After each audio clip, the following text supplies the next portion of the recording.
जय माता दी दोस्तों हिंदू पंचांग के अनुसार पद्मनी एकादशी का व्रत अधिक मास या मल मास के समय में आता है। ऐसे में अधिक आश्विन मास के शुक्ल पक्ष की एकादशी तिथि को पद्मनी एकादशी का व्रत रखा जाता है। पद्मनी एकादशी को अधिक मास एकादशी भी कहा जाता है। सभी एकादशी की तरह पद्मनी एकादशी में भी भगवान विष्णु की पूजा की जाती है। भगवान श्री कृष्ण ने धर्मराज युधिष्ठिर से पद्मनी एकादशी के महत्व के बारे में बताया था। उन्होंने कहा कि मलमास के समय में लोगों को अनेक पुण्यों को प्रदान करने वाली एकादशी को पद्मिनी एकादशी कहा जाता है। इस व्रत को करने से व्यक्ति कीर्ति प्राप्त करता है और मृत्यु के बाद बैकुंठ को जाता है। दोस्तों, पद्मिनी एकादशी व्रत की पूजन विधि के अनुसार एकादशी की तिथि आरंभ होते ही व्रत का आरंभ हो जाता है। एकादशी की तिथि के दिन सुबह स्नान आदि से निवृत्त होकर भगवान विष्णु की विधि पूर्वक पूजा आरंभ करनी चाहिए। इस व्रत को निर्जल व्रत भी कहा जाता है। निर्जल व्रत रखकर इस दिन विष्णु पुराण पाठ अवश्य करना चाहिए। रात्रि में जागरण करें। दोस्तों, इस व्रत में पूरे समय पूजा का विधान बताया गया है, इसलिए इस व्रत को सबसे कठिन व्रतों में से एक माना गया है। पद्मिनी एकादशी व्रत का पारण द्वादशी की तिथि में ही करना चाहिए। इस व्रत का पारण भी विधि पूर्वक करना चाहिए ताकि इस व्रत का पूर्ण लाभ प्राप्त हो सके। व्रत समाप्त करने के बाद भोजन ग्रहण करना चाहिए।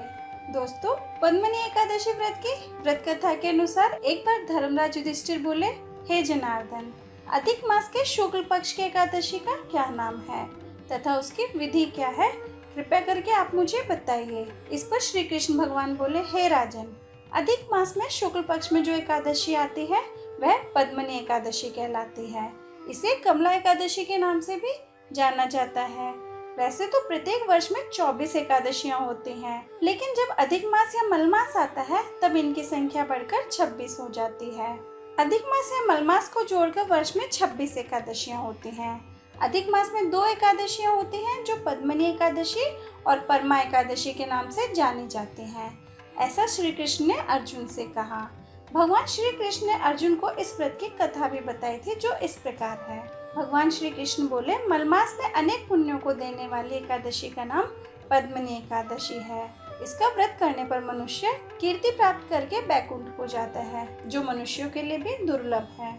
यह एकादशी करने के लिए दशमी के दिन से ही व्रत का आरंभ करके कांसे के पात्र में जौ चावल आदि का भोजन करें तथा नमक न खाएं, भूमि पर सोएं और ब्रह्मचर्य व्रत का पालन करें। एकादशी के दिन ब्रह्म मुहूर्त में शौच आदि से निवृत्त होकर दंत धावन करें और जल के 12 कुल्ले करके शुद्ध हो जाएं।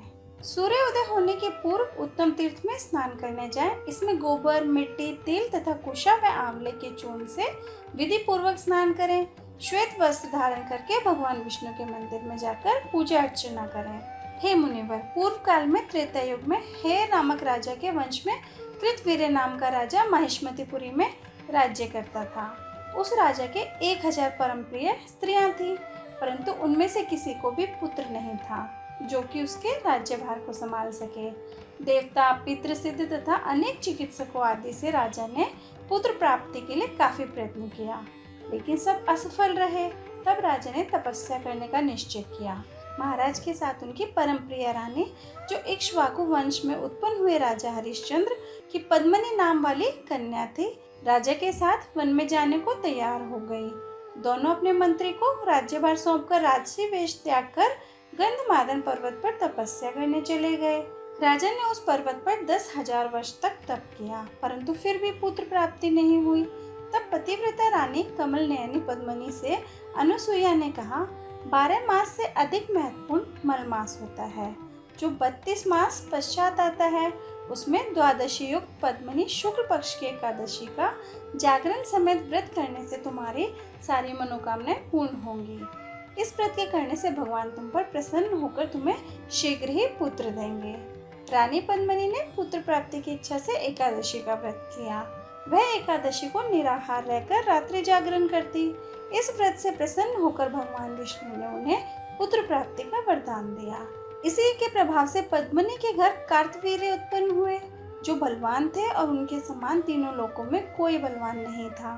तीनों लोकों में भगवान के सिवा उनको जीतने का सामर्थ्य किसी में नहीं था। इसके पश्चात भगवान कहते हैं, जिन मनुष्यों ने मलमास शुक्ल पक्ष एकादशी का व्रत किया है जो संपूर्ण कथा को पढ़ते या सुनते हैं वे भी यश के भागी होकर विष्णु लोक को प्राप्त होते हैं। दोस्तों, अगर आपको मेरी वीडियो पसंद आई हो तो प्लीज़ वीडियो को लाइक कीजिए, शेयर कीजिए और चैनल को सब्सक्राइब करना ना भूलें। Thank you.